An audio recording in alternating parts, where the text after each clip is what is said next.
अपेक्षाकृत निम्न तकनीकी विकास की वजह से बहुत ही कम लोग कृषि के कार्य से अतिरिक्त कुछ अन्य आसान व्यवसाय कर सकते थे।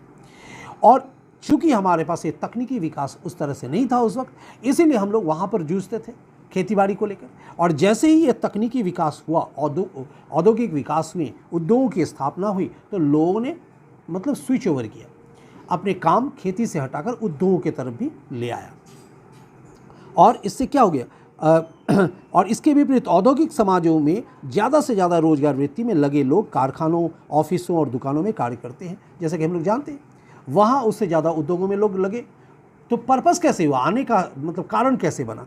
क्योंकि वहाँ ज़मीन जो है, ज़मीन को तो हम खींच तिर के बड़ा नहीं कर सकते ना। जितनी ज़मीन है उस पर मानिए कि 40 लोग काम कर रहे हैं। अब हमारा जनसंख्या, पॉपुलेशन घर की जो है वो बढ़े, लोग बढ़े, तो जाहिर सी है लोग बढ़े तो पेट भी बढ़े, भूख भी बढ़ा।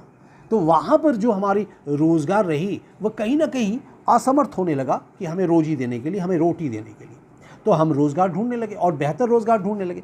तो जब हम उद्योगों की स्थापना देखें, औद्योगिकरण देखें, तो हम जाहिर सी बात है उद्योग की तरफ बढ़े और वहाँ कारखाने हो गया, ऑफिस हो गया जितने भी, तो वहाँ जाकर काम करने लगे। औद्योगिक परिवेश में कृषि संबंधी व्यवसाय में लोगों की संख्या कम होती जाती है।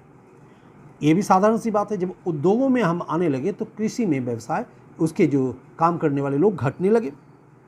यह देखने में आया कि पश्चिम में 90% से ज़्यादा लोग कस्बों और शहरों में रहते हैं। पश्चिमी देशों में अगर देखें तो ज़्यादा से ज़्यादा लोग मतलब कस्बों और शहरों में रहते हैं, क्योंकि वहीं पर रोजगार व व्यवसाय के अवसर अधिक होते हैं। अतः हम नगरीकरण को औद्योगिकरण से जोड़कर देखते हैं। ये दोनों प्राय एक साथ होने वाली प्रक्रियाएँ हैं, जैसे मैंने अभी आपको बताया कि ये दोनों शब्द जो है एक दूसरे के पूरक हैं। लेकिन हमेशा ऐसा नहीं होता। क्यों नहीं होता? देखिए, उदाहरण के लिए ब्रिटेन औद्योगिकरण से गुजरने वाला पहला समाज था जो सबसे पहले ग्रामीण से रूपांतरित होकर नगरीय देश बना था। सन 1800 में और 10,000 निवासियों वाले कस्बों और शहरों में पूरी जनसंख्या के 20% लोग रहते थे। सन 1900 तक यह अनुपात 74% का हो गया। राजधानी लंदन में सन 1800 में लगभग 1.1 करोड़ लोग रहा करते थे। 20वीं सदी के प्रारंभ तक यह आकार बढ़कर इतना हो गया कि इसकी जनसंख्या तकरीबन 7 करोड़ की हो गई। लंदन उस वक्त तक, वहाँ उस टाइम तक क्या था? देखिए, दुनिया का सबसे बड़ा नगर था, सबसे बड़ा नगर था। वो उत्पादन, वाणिज्य और आर्थिकी का सबसे बड़ा केंद्र भी था। और यह केंद्र निरंतर फैलते हुए ब्रिटिश साम्राज्य का हृदय क्षेत्र हो गया था। यह कौतूहल की बात है कि ठीक इसी ब्रिटिश औद्योगिकरण का एक उल्टा असर, यानी कि भारत के कुछ क्षेत्रों में औद्योगिक क्षरण, जिसको बोलते हैं डी इंडस्ट्रियलाइजेशन जिसको बोले, हुआ। यानी कि भारत में कुछ पुराने परंपरात्मक नगरीय केंद्रों का भी पतन हो गया।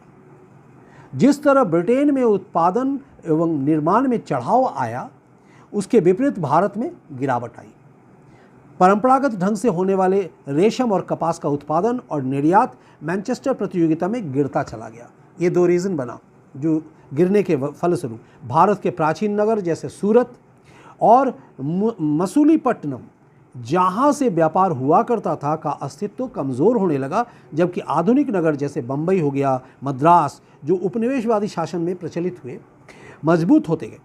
भारतीय राज्यों पर ब्रिटिश अधिकार के बाद तंजौर, ढाका और मुर्शिदाबाद की राज्यसभाओं का विघटन हो गया।